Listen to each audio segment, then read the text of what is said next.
scenario in which China invades Southeast Asia.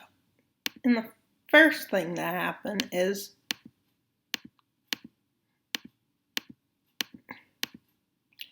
that they declare war on Southeast Asia. No, not dark enough. Yeah, that's not it. And, well, here is it. Their color, their proper color. And while Southeast Asia involves Indonesia, the Philippines, all the way to Myanmar? No, Myanmar is India subcontinent. No, it's not. And then Indonesia's archipelago.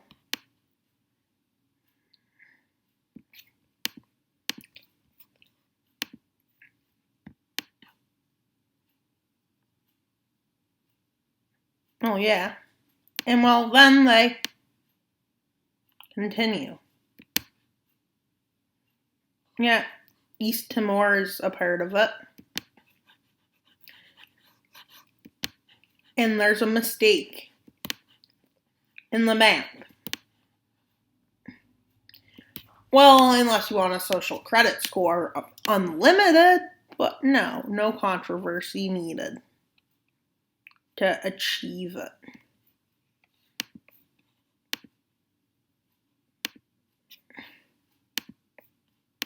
And well, this is it.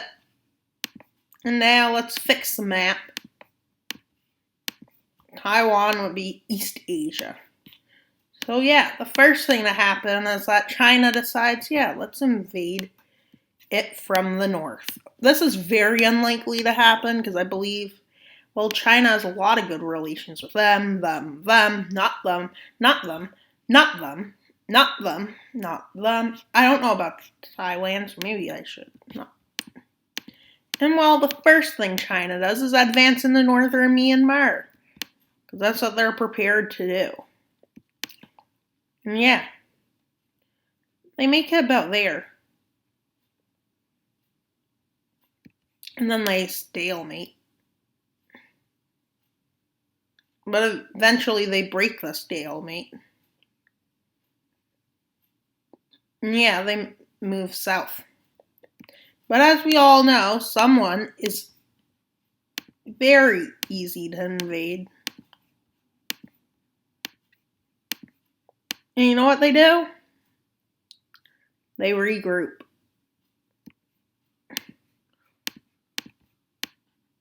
Well, that's just how it goes. They know Thailand was a Japan's ally in World War II.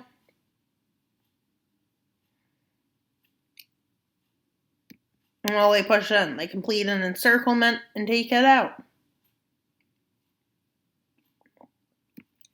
Yeah. And their advance continues south. And further south. They make it down there. They get far in.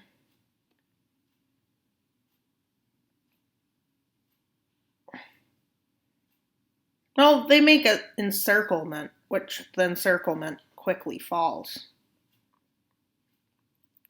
And I will go for 1 second. What happened? They continued their advance south. But, as we all know, who wouldn't allow this? Obviously these guys.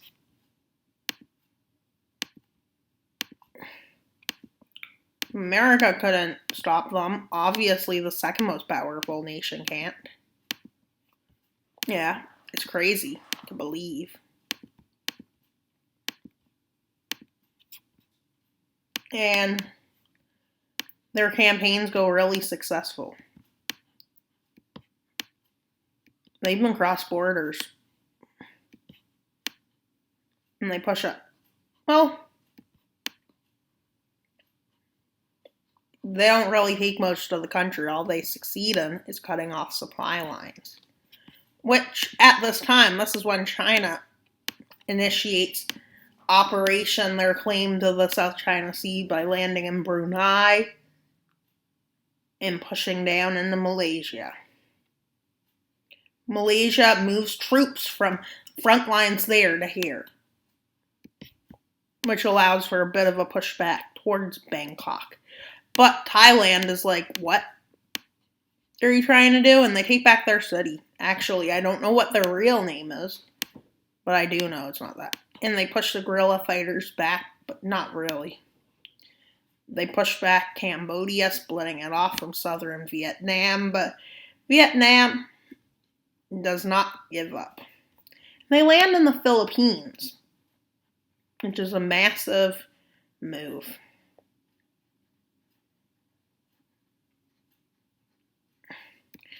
Well, a new campaign has started to reconnect here, which they start, and it goes successful. I'll be back in.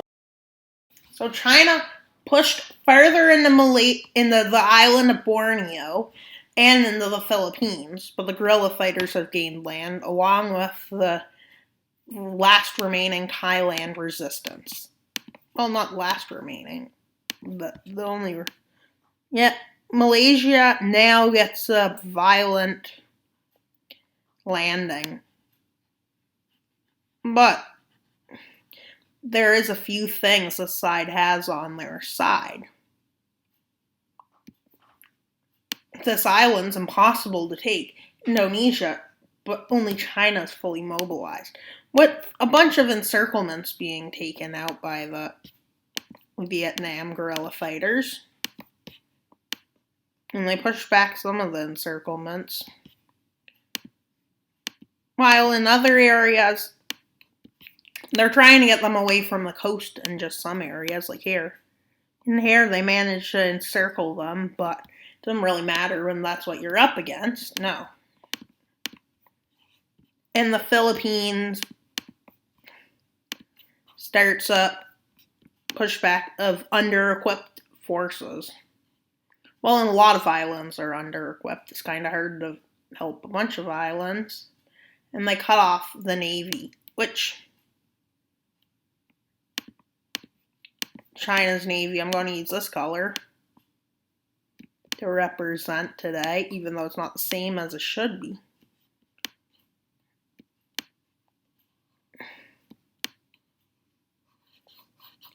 And yeah, they have a very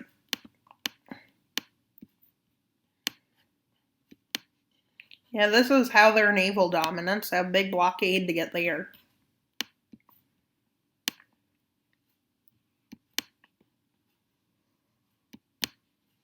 Yeah, this is about what it looks like.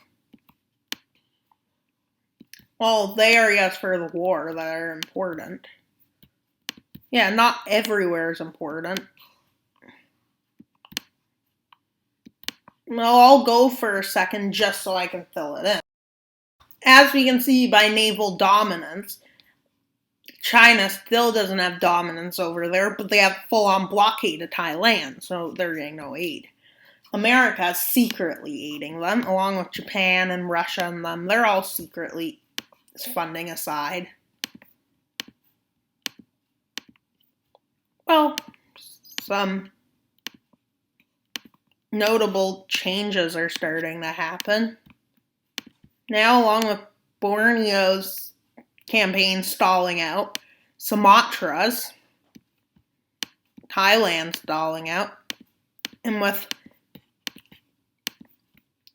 Chinese forces being forced to retreat from Vietnam. Yeah, they're being forced to retreat from Vietnam despite the fact they have naval dominance. Well, they're not fully forced to retreat, but from a lot of the coastal areas. Yeah, they're pushed back severely. And Cambodia starts to look dire for them. Well, the Philippines naval campaign goes pretty well, along with their naval campaign, which goes well. And then the Philippines cut Chinese Navy off, which is pretty great. But you want to know where it's not so bad for the Chinese Navy? Besides the fact they can't fund all those islands, which is major. Well, they push back here, push down along the coast, and they extend themselves. Well, they also managed to take the Navy and kick it out of this area, fully sinking that one. But at the same time, the motivation in the Sumatra campaign starts being lost. Well, yes, Southeast Asia is strong. Yeah, they push down there. And the Chinese Navy is kind of forced to retreat. And campaigns on Sumatra are planned. Naval landings on Borneo. So they basically do that. They push towards it and start to set up naval dominance. Well, the Chinese Navy is cut into a bunch of tiny chunks until they're kicked back here. And then, well, I'm going to go now, but this is where the naval campaigns and stuff start. The Chinese Navy got kicked back, and, well, they got kicked back on every front. Well, at this point, China's starting to panic. But I don't know what China would do in a state of panic. Would they use nukes? Oh, you want to see a video where they do use nukes? Because I never tried that before. Well, first is that, well, they get kicked out of here, which is major. Now they can't reinforce here with that big naval dominance. Then they're kicked out of here. And then, well, a country gone completely out of their mind sends nukes flying as the world braces for the big impacts. I think that's about Myanmar's capital. They then nuke Bangkok. They nuke Hainan. Well, they nuke Borneo. And while they nuke Manila, while they're at it, they send nukes flying all over Java. And then at this point, well, in a last-ditch attempt, well, China pushes far into Thailand, but can't into Vietnam due to how strong their resistance is. And they try to push into Cambodia. But at this point, pretty much every country starts sending weapons and stuff to them. But as it is seen clear that, oh, victory ain't going to be easy, well, they start to negotiate. Some negotiations are made. And that is with the Treaty of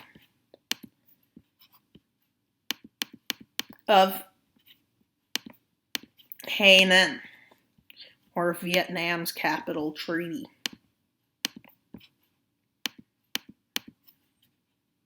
And they annex lands down to there. They don't annex all of Myanmar. They annex much of northern Laos, which is just a massive gain for China. And I mean a massive gain. Like, this isn't just like a gain. Well, considering you didn't win. You still didn't win, and you have war reparations to pay, but who's counting that? Well, that's mostly due to international pressure. China decides they will pay to fix the countries where they nuked. But will they really? Probably not. But you know what happened after they did use those nukes? Well, They kind of lost all of their naval power. Yeah. All their navy that wasn't kicked out here sunk. Bunch of these cities, well, no. But no way you can stop China. It's kind of hard. Well, you could, I guess. But now let's look at the aftermath of this war. Well, how is Southeast Asia's economies? What economy did you say? And with only a tiny bit of Myanmar remaining free, you know what?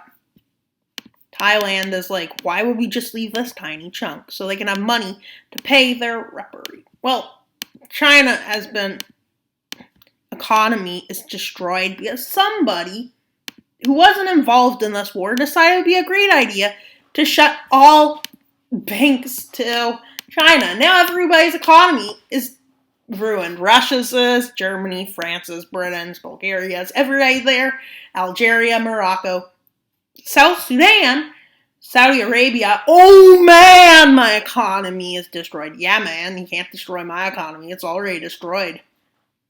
And then the UAE is like, no, Dubai, no. And then we got Brazil and Argentina who's like, yeah, time to fight again for resources. America, who's in the second Great Depression. Canada, who's like, yeah. America, were your measures a bit too harsh, do you think? No, says America. But if we look at the world, well, you know what? Everything's destroyed. And let's see what the nuclear fallout decided to do. How big those nuke areas got. Yeah, they didn't stay the same size. No, they got bigger. People had to move. A lot bigger. I don't mean like bigger. I mean like that, this, that. That's all the unhospitable places. It's crossing into China's newly annexed lands. And thank you for viewing. I hope you enjoyed. Please like and subscribe. We're trying to get 50 subscribers. We're at 39. That's 11 away. And I think we can get 11 subscribers, considering that's not that many. It's not even a stretch. We will get it before the end of this year. And I promise. That's a promise. Well, I also hope nukes are never ever used again in my videos. Because you can see how big they got. Like, look, Java, Brunei is completely destroyed. That's sad. And, well, it's a good thing it avoided the big river, the Mekong River. That would have been bad if it hit that. And maybe the special will be me trying to name all the countries again. Let's see. Can I get more than 162 in 15 minutes? I don't know. Do you know? No, not yet. And so, we will continue this tomorrow. I will make another video tomorrow. Thanks for viewing. Please like and subscribe. Wild Mapper out.